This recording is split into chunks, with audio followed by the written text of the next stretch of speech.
안녕하십니까. 현대자동차 생산직 채용 2025년 6월 드디어 채용 공고가 떴습니다. 지난번 2025년 1월 달에 상반기 채용 공고가 떴었죠. 이제는 2025년 하반기 공고가 떴습니다. 당초 예고한 대로 현대자동차가 약 3년간 1200명에서 1100명 정도를 채용한다고 밝혔었죠. 25년도에 총 채용 인원은 약 500명 정도를 채용한다고 계획을 발표했었는데요. 이번에는 약 200명에서 300명 사이 정도를 채용하지 않을까라는 생각이 듭니다. 6월 24일에 채용 공고가 뜰 예정이고요. 6월 30일까지 약 7일간 채용 접수를 할 예정입니다. 자, 서류 발표는 약 7월 중에 할 예정이고요. 인적성 검사는 7월 말때 할 예정입니다. 그리고 1차 면접은 8월 중에, 그리고 2차 면접은 9월 중에 진행을 할 예정입니다. 소식통에 의하면은 R&D 기술 인력과 그리고 배터리 기술 인력, 그리고 자동차 생산, 우리가 알고 있는 모빌리티 기술 인력이죠. 이 세 가지 파트를 통해서 채용 공고가 발행될 예정입니다.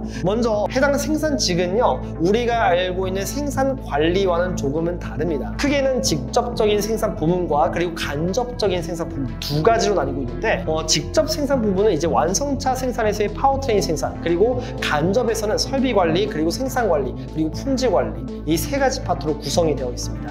자, 완성차 생산의 경우에는 프레스, 차체, 도장, 의장 네 가지 공정으로 이루어져 있고요. 파워트레인 생산의 경우에는 소재, 엔진, 그리고 변속기 공정과 시트 생산 공정으로 구성되어 있습니다. 그렇다면 각각의 파트에 대해서 조금 더 자세하게 보도록 하겠습니다. 첫 번째, 프레스 공정입니다. 자동차를 만드는 첫 번째 과정입니다. 고압 프레스 기계에 금형을 장착한 다음에 강한 압력으로 철판을 변형시켜서 판넬을 제작하는 공정이죠. 이런 여러 가지 철판들을요, 프레스를 통해서 자동차의 외형을 만드는 공정이라고 보시면 될 것 같습니다. 자, 그리고 차체입니다. 프레스 가공으로 만든 이런 패널들을요, 조립하고 용접해서 하나의 완성차로서의 구성품을 완성차로서 만드는 이음새 역할을 한다고 보시면 될 것 같습니다. 자동차의 어떤 전체적인 모양을 만들고 높은 정밀도와 그리고 안정성을 확보하는 이런 중요한 공정이라고 말씀을 드릴 수 있을 것 같습니다. 기계공학과 친구들은 뭐 CNC 공정이라든지 이런 것들 들어보신 적 있잖아요. 그래서 최적의 조립성을 만드는 공정이라고 보시면 될 것 같습니다. 도장의장입니다. 도장의장은요, 일단 부식으로부터의 어떤 소재 보호와 그리고 아름다운 색재, 외관이죠. 미관적인 부분들, 이런 것들을 크게 관여하고 있는 파트인데요. 다른 차량과 구별하는 기능을 위한 페인팅 공정, 즉 이쪽 파트의 경우는 도장 공정의 경우는 화공 공정 쪽인 공정들이 있기 때문에 아무래도 화학과라든지 화공학과라든지 이런 친구들이 조금 더 특화되어 있다고 보시면 될 것 같습니다. 그리고 추가적으로 신소재 공정, 신소재 공학과 친구들도 어느 정도 관련이 있다고 보시면 되겠죠. 그 다음 의장입니다. 차체와 실내 외 부품들을 장착하는 것, 그리고 기계 부품을 조립해서 전장 부품과 배선, 그리고 배관 작업을 함으로써 차량을 완성하는 최종 공정이라고 보시면 되겠습니다. 아무래도 의장 공정의 파트가 조금 더 인원들이 어느 정도 배치가 많이 될 것 같은데요. 의장 공정의 경우는 여러분들이 알고 있는 조립, 마지막 파트에서 이제 계속해서 생산의 라인들이 계속해서 움직이면서 다양한 인력들이 붙어서 이것을 내부에 있는 이제 시트라든지 이런 것들 최종 공정, 조립하는 공정이라고 보시면 있죠. 보통 우리가 영상에서 자주 보이는 그런 어떤 파트라고 보시면 되겠습니다. 그래서 이런 어떤 파트들을 여러분들이 어느 정도로 알고 있어야 자기소개서의 정체성과 직무적 정체성을 명확하게 할 수 있는데요. 여러분들이 나중에 자기소개서든 또는 면접에서든 여러분들은 그냥 나는 모빌리티 기술 인력의 생산 기술직으로서 지원을 하게 되었다라고 하기보다는 이 파트 중에서 제가 하고자 하는 파트는 프레스, 차체, 도장, 의장 파트다. 정확한 파트에 대한 정체성을 좀 명확하게 전달해 주는 것이 더 좋습니다. 그래야지 이 친구가 우리 파트에서의 생산직을 그냥 몽뚱으로 해서 하려고 하는 게 아니라 세부적으로 이 파트 쪽에 더 관심이 많구나 라고 직무에 대한 정체성을 명확하게 알고 얘기를 하는 거구나 라는 것을 전달할 필요가 있거든요. 그래야지 면접에서도 조금 더 구체적인 답변 설계가 가능하고 자기소개서에도 조금 더 구체적이고 정교한 자기소개서가 설계가 가능하듯이 여러분들은 이 직무 파트에서 세부 파트를 명확하게 놓고 전략을 짜시길 바랍니다. 이력서 또한 어느 포인트를 조금 더 강조점을 둘 것인지에 대해서 이런 직무에 대한 세부 파트가 어느 정도 잡혀 있어야 여러분들이 이력서를 조금 더 논리적으로 인사 담당자가 공감할 수 있는 이력서를 설계할 수 있을 것입니다. 자기소개서 같은 경우는요 2023년부터 거의 동일한 맥락으로 자기소개서 항목이 계속해서 출제되었습니다. 총 3항목이었죠. 첫 번째, 자신이 모빌리티 기술 인력이라고 생각하는 이유와 그리고 남들과 차별화된 본인만의 강점을 기술해 주십시오. 아무래도 연속적으로 동일한 항목이 나왔기 때문에 이번 항목도 조금 동일하지 않을까라는 조심스러운 예상을 해봅니다. 먼저 여러분들은 모빌리티 기술 인력이 어떤 의미를 갖고 있는 것인지, 현대자동차가 기존에 있는 생산기술직, 생산직에서 왜 오퍼레이터라는 단어를 냅두고 왜 모빌리티 기술 인력이라는 단어를 놓았는지를 잘 생각해 보셔야 됩니다. 우리는 완성차를 만드는 업체를 넘어서서 미래의 모빌리티를 만들어가는 새로운 어떻게 보면 비전을 밝혔습니다. 모빌리티라는 게 자동차뿐만이 아니라 이제 내연기관 중심의 차뿐만 아니라 전기차도 있겠고요. 멀리 보면 드론도 있을 수 있는 겁니다. 모빌리티 기술 인력이라는 것은 기존에 있는 기계랑 전기로 이루어져 있는 내연기관 중심을 넘어서서 전기, 전자, 화공, 화학, 그리고 자동차에서의 기계, 전기 등 다양한 분야들 총 망라, 이런 소프트웨어, 인포테인먼트를 하죠. 이런 소프트웨어를 중심으로 자율자동차, 이런 걸 넘어서서 조금 더 미래지향적인 모빌리티를 만들겠다라는 포부라고 보시면 되겠습니다. 모빌리티 기술 인력이 무엇인지를 정의하고 먼저 거기에 대한 내가 거기에 부합하는 이유, 전공뿐만 아니라 이런 기계를 제어할 수 있는 또는 기계와 다른 분야를 접합해서 조금 미래지향적인, 좀 융합적인 전공을 융합화된 공학을 내가 실현시킬 수 있다. 이런 것들을 조금 더 어필을 하셔야 되는 부분이라고 보시면 될 것 같습니다. 그래서 남들과 차별화된 본인만의 강점, 모빌리티 기술 인력이라는 정의가 들어갔기 때문에 차별화되는 강점이 있겠죠. 기계에 대한 어떤 문제 해결 능력, 트러블슈팅뿐만이 아니라 이런 기계라는 전공을 통해서 어떻게 소프트웨어적인 부분을 접목을 해서 어떻게 제어를 조금 더 했다라거나 기계와 뭐 파이썬, R 통계 또는 여러 가지 소프트웨어적인 부분, 예를 들어서 매틀랩이라든지 이런 여러 가지 소프트웨어를 이용해서 어떻게 잘 이걸 운용하고 제어했는지 이런 것들에 대해서 조금 확장적인, 공학에서 확장적인 부분을 조금 어필하면 더 좋을 것 같습니다. 이런 부분들이 바로 1번 항목이고요. 현대자동차가 미래에 지향해야 될 직업적인 어떤 정체성을 조금 더 잘 표현을 했다라고 보시면 되겠죠.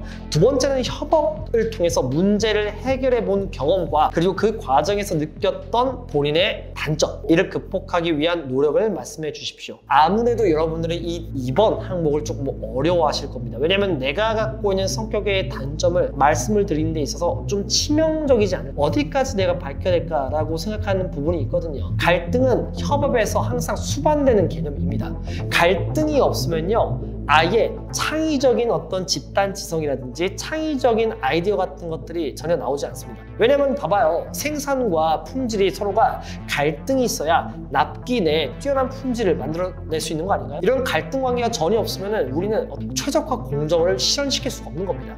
그래서 생산과 품질이 서로가 갈등이 있는 것은, 또는 긴장 관계에 놓여 있는 것은 어떻게 보면 굉장히 건전한 갈등이라고 보시면 되겠습니다. 그래서 여러분들은 갈등을 정의하는 데 있어서 무조건 부정적으로 볼 것이 아니라 오히려 더 좋은 의사결정, 더 생산성 있고 더 높은 품질의 의사결정을 하기 위한 하나의 좋은 과정이다라고 조금 재정의를 하시면 되겠습니다. 협업을 통해서 문제를 해결했던 과정 속에서 느꼈던 갈등이 있을 거 아닙니까? 그것을 대처하는 데 있어서 본인이 갖고 있는 단점, 예를 들어서 내가 리더십이 조금 부족한 것 같구나, 또는 내가 갖고 있는 아이디어를 접목하는 과정 속에서 그들이 갖고 있는 아이디어를 좀 접목시키는 데 있어서 조금 내가 부족했던 부분이 있을 수도 있고요. 그리고 단점에서 너무 치명적인 걸 어필하진 않아도 되겠지만 누구나 공감할 수 있는 보편적인 단점을 말씀하셔도 될 것 같습니다. 그래서 이런 단점을 극복하기 위한 나의 노력, 앞으로는 뭐 커뮤니케이션 할 때 있어서 또는 리더십을 하는 데 있어서 내가 조금 더 적극적으로 해야겠다, 내가 조금 더 리더십을 일으키는 데 있어서 그들이 갖고 있는 역량을 잘 파악해서 이 역량의 조각을 맞춰서 조금 더 시너지를 낼 수 있는 업무 분장을 잘 만들어야겠다,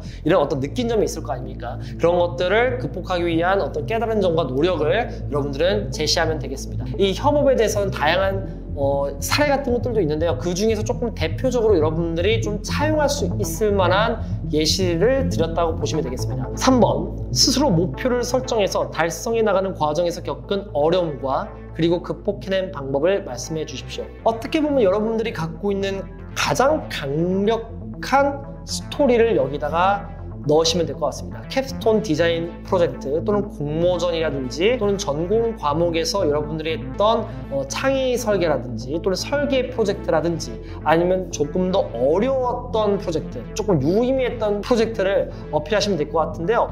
여러분들이 여기서 주의를 해야 될 점은요, 무조건 상을 받았다고 무조건 내가 뭐 최우수상을 받았다고 어필하지 마시고요. 파트와 연관된 있는 소재를 선택하시길 바랍니다. 실패하셔도 상관없거든요. 실패를 통해서 느낀 점과 깨달은 점, 내가 이것을 통해서 어떤 역량을 확보할 수 있었었고 어떤 인사이트를 내가 확보할 수 있었다는 것만 정확하게 짚어주시면 굉장히 좋은 자기소개서 나올 겁니다. 그리고 한 가지 더, 겪은 어려움 있잖아요. 여기서 목표 달성에서의 어려움에 있어서 여러분들은 조금 더 기술적인 부분을 잘 말씀을 하시길 바랍니다. 너무 지나치게 인성적인 접근보다는요, 인성적인 거는 이미 2번에 협업 쪽 있잖아요. 이미 들어가 있잖아요. 3번은요 조금 직무 테크니컬한 부분 있잖아요. 이쪽에 대해서 조금 더 해주시길 바랍니다. 설계에서의 오차 범위 자체가 발생했는데 이거 자체를 양산 이관을 하는 데 있어서 굉장히 많은 품질 오차가 많이 발생했다. 이런 어떤 테크니컬한 부분이 있잖아요. 이런 것들 자체를 조금 더 자극을 해주시길 바랍니다. 그래야지 자기소개서 항목 자체가 굉장히 밸런스를, 균형을 갖게 됩니다. 1번 항목은 본인이 갖고 있는 차별에 대한 강점과 직무에 대한 정체성, 2번은 협업과 인성, 갈등 조율, 세 번째는 본인이 갖고 있는 가장 강력한 프로젝트 경험이라든지 경험적 통찰력, 이 세 가지가 밸런스를 맞게 되거든요.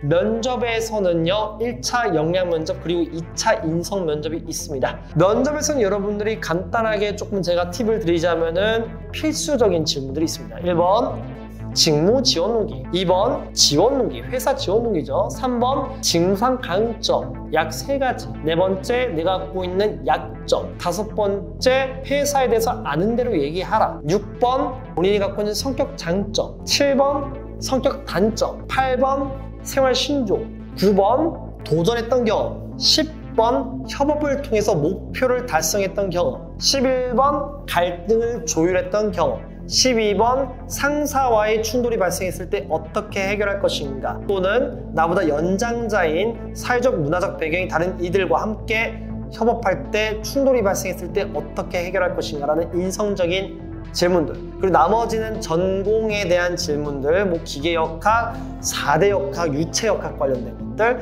이런 것들을 질문할 수 있겠습니다. 이런 질문들은 기본적으로 장착이 되어야 됩니다. 그리고 여러분들이 특히 거기서 우리 회사에 입사하게 된다면 어떤 일을 해보고 싶냐, 그리고 어떤 파트에 배정이 되고 싶나, 이런 것들, 일이 많이 힘들 수 있는데 어떻게 극복하겠냐, 체력적으로 괜찮냐, 이런 부가적인 질문도 나올 수 있습니다. 이런 질문들은 기본 질문들이고요. 여기서 플러스 알파로 변별력 있는 질문들이 나올 수 있습니다. 계속 무한정으로 채용 공고를 계속해서 300명, 400명을 뽑을 수 없기 때문에 여러분들은 이렇게 물이 들어왔을 때 노를 힘차게 저어야 됩니다. 그리고 자기소개서에서 제가 항상 누누이 말씀드렸듯이 때약 금지, 계속 도전, 열정, 소통, 경청, 배려, 적극, 노력, 꼼꼼, 성실, 주도, 이런 10가지 단어를 반복적으로 쓰게 되면 자기소개서 모호해지고요. 여러분들 면접에서 나오는, 입에서 나오는 컨텐츠 또한 본인의 자기소개서를 따라가기 때문에 면접 답변 또한 모호해집니다. 경쟁자 대비 우위를 확보해야 됩니다. TO는 한정되어 있습니다.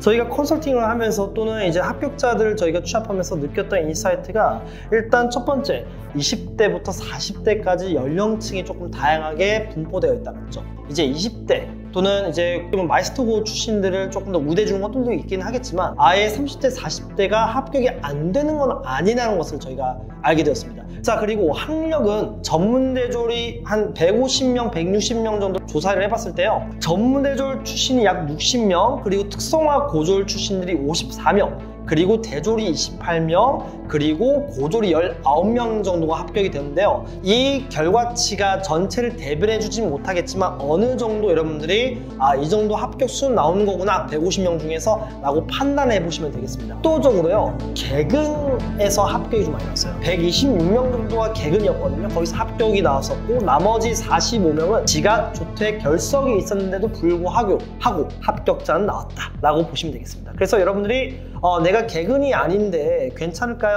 그래도 내보세요. 이슈가 있다고 하더라도 다른 부분에서 여러분들이 어필할 수 있는 경력이 있다거나 자격증이 있다거나 그런 스펙적인 부분들이 있거나 또는 자기소개서에서 조금 더 신경을 많이 쓴다면 이러한 단점 또한 어느 정도 극복할 수 있는 것으로 파악이 되었습니다. 경력이 없었던 사람이 약 59명, 그리고 1년에서 3년자의 경력자가, 즉 중고신입이죠, 47명, 4에서 6년자 정도의 시니어들의 경력자가 42명, 그리고 7년 이상의 경력자는 약 14명 정도가 저희가 나왔습니다. 이거는 저희가 표본 자체가 조금 부족했던 것이 사실이에요. 이거는 저희가 그래도 한 150명, 160명 정도를 취합해봤을 때 이 정도가 나왔다라고 참고 정도 해보시면 될 것 같습니다. 첫 번째가 산업안전기사, 두 번째가 전기기능사, 그리고 컴퓨터 응용 선반 기능사, 그리고 컴퓨터 응용 밀링 기능사, 그리고 용접 기능사. 이 5가지 자격증이 조금 더 중복이 좀 많이 일어나는 것 같습니다. 저희 유튜브 영상의 아래 댓글 보시면은 저희 오카방에 들어오실 수 있는 댓글 링크를 저희 담당자님께서 남겨놨을 겁니다. 그걸 통해서 꼭 들어오시고요. 그리고 저희 이 링크를 통해서 들어오시게 된다면은 여러 가지 정보들을 계속해서 공유할 거고요. 그리고 여러분들을 위해서 지금 제작하고 있는 게 있습니다. 바로 현대자동차 면접 대비 백서입니다. 이 면접 대비 백서 2025년 버전으로 개정할 예정이고요. 그동안 저희 컨설팅했던 수강생들이 합격했던 노하우 같은 것들, 그리고 어떤 질문들이 나오는 것인지에 대한 정보들을 수록해놨습니다. 꼭 다운로드 받으셔서 여러분의 합격에 도움이 되었으면 좋겠습니다. 그리고 이 이벤트 파일 같은 경우는 여러분들이 무료니까요. 저희 오카방 들어오시고요. 이런 미션 같은 것들 해주시면 저희가 파일을 무료로 제공하고 있으니까 많은 참여 부탁드리겠습니다. 자, 이번에 현대자동차 2025년 6월달 하반기 채용 공고 또한 함께 저랑 열심히 해보도록 합시다. 화이팅!